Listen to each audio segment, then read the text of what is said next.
Curtis is Tallship, it's Misha Barra. I'm going to play a tune called Martin Wynnes Reel or Try It. I haven't played in a long time, it'd be quite ropey, so great for neuroplasticity, this tune, in terms of building up your little finger and only using reference for neuroplasticity as I'm reading Dr. Norman Dyge's books on neuroplasticity of the brain. I've read them before, but basically the most positive or aspect of it is whatever you learn remaps your brain, which is a wonderful thing to know.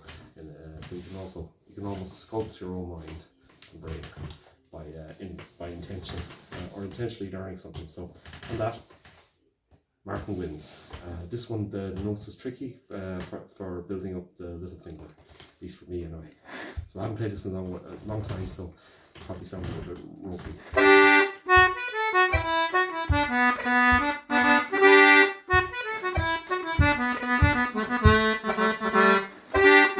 So have a shot of it.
Martin Wynnes tune. Now I'll play it really, really slow now. Just going to talk about a little bit on the tune before I start playing it and slowing it down. Definitely a workout on your left hand for your little finger in terms of strength. And I did hear at a workshop, I can't remember who said it, on a fiddle workshop, but basically a famous Donegal player was asked how to build up the strength of the little finger, and I think he more or less said he was working on the buildings. He says start carrying buckets using your little finger with water every so often to build up strength in the little fingers. I'm not sure if that builds up dexterity, but definitely builds up strength anyway. Anyway, this is a tune. I suppose that in general terms in the concertina, particularly a lot of tunes can be quite awkward on them, or they may not suit, but you need to know the keyboard structure and where the notes are situated on the concertina across the because some of them are duplicated, which means of course you can switch. So for I'll just take an example, like for A, I have an A on the pull. That's the normal A we use a lot, and then also have an A on the this is on the left hand side. Also a second A on the left hand side on the pull, and that's on the inside row. But I also have an A then on the push, on the I suppose the accidental row, or the row at the very top. So it's just an example. Same with high Ds. So you need to know the structure of the concertina, where the notes are, and then learn to be able to interchange them. So you don't always have to use the A on the middle. You sometimes use the A on this finger, and you can also use the A on the pull. That's only one note. It's the same for any note in there. If they're duplicated in positions around the concertina, then use them. and interchange them to suit the tune. Anyway, this is slow really, really down.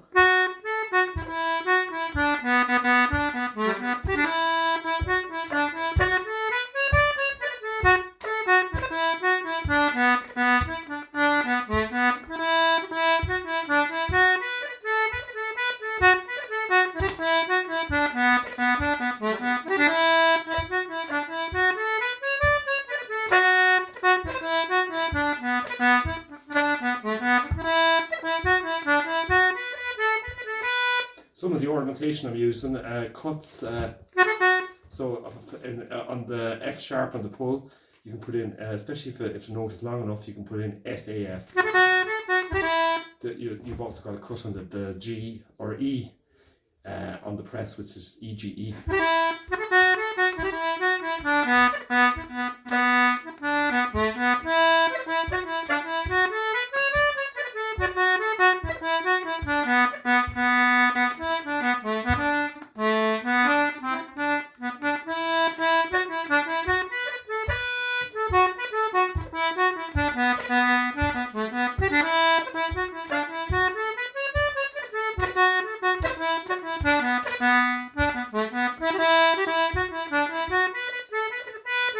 You can also lengthen notes.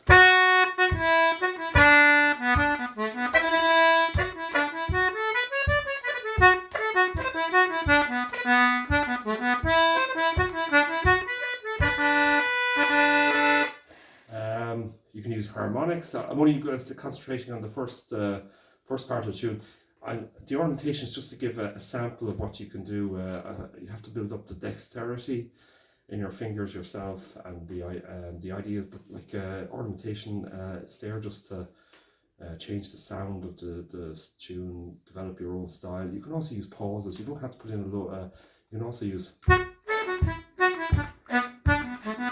I'm exaggerating there, but that kind of old style of push and pull sounds lovely on the concertina, where you don't hardly put any type of ornamentation, and you're just using the rhythm coming up with almost spaces in the music.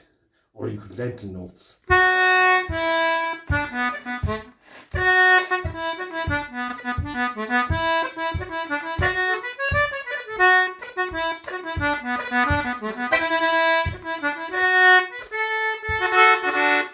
They're just examples. They're just examples of ornamentation. Now I'll play the first part really slowly again.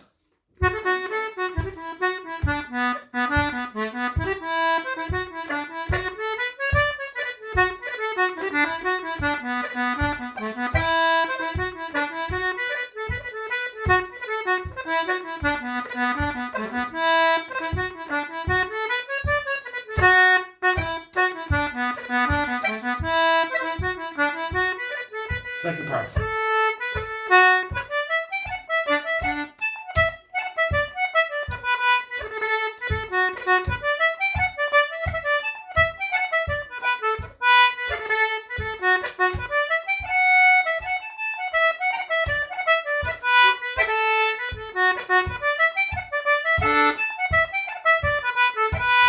So on the second part, I can change the structure of the tune by changing the fingering or the notes. So I can obviously I can play the A on the pull.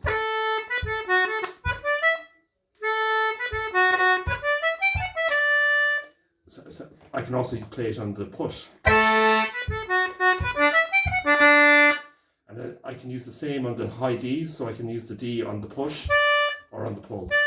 And again, it changes the sound of the tune. So often ornamentation relates to how you restructure the fingering and the concertina in the tune. So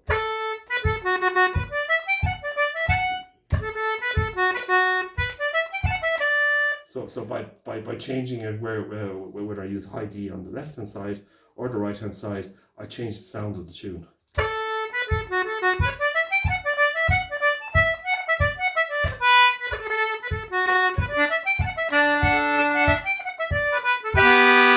You can do the same on the B's, so you have a B on the pull, you also have the B on the press. And again, it changes even by just changing the where you use the note, changes the sound of the tune. So it's not if you're playing, you're not always playing the same fingering, the same ornamentation, the same.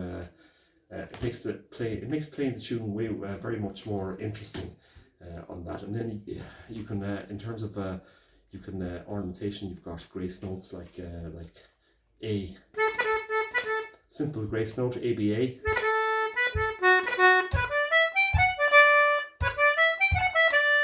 So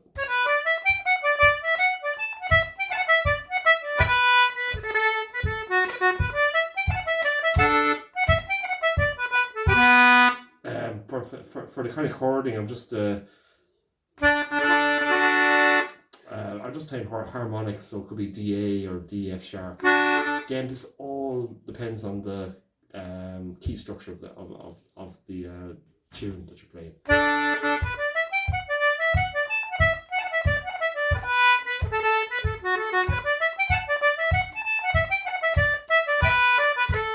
Other tricks you can use the bellows.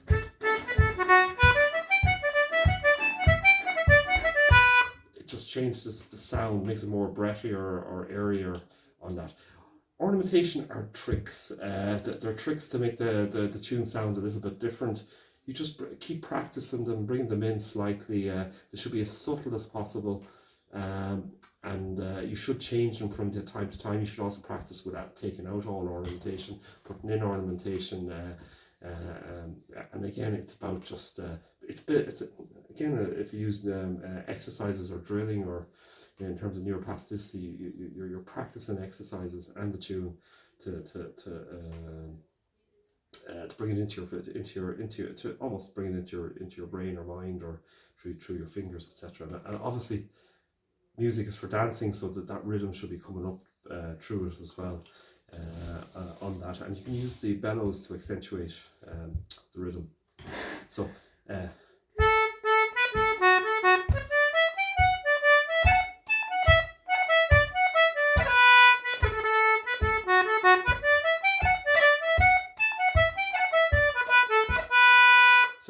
on the second part, I use the B on the press a lot, which means I can ornament using B on the press, E sharp, C sharp, back to B again.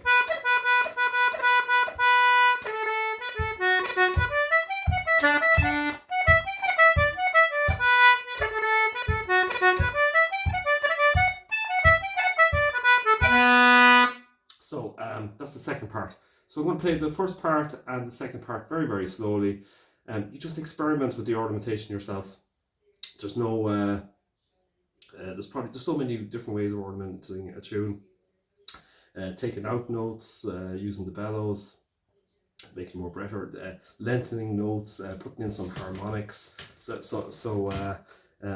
in the back of your mind, think of the rhythm all the time. I think Noel Hill and lots of his workshops early on used to talk about music, thinking about the wave structure of music, of being highs and lows, that it's not all one. There's a very high part or kind of a low part, so it's like a wave, like sound really, a wave structure. So I'm going to play it very slowly.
that's the tune. Complicated enough tune in the concertina, and really because of the little finger on the left hand side, and it takes time to build up strength and all, and dexterity on that.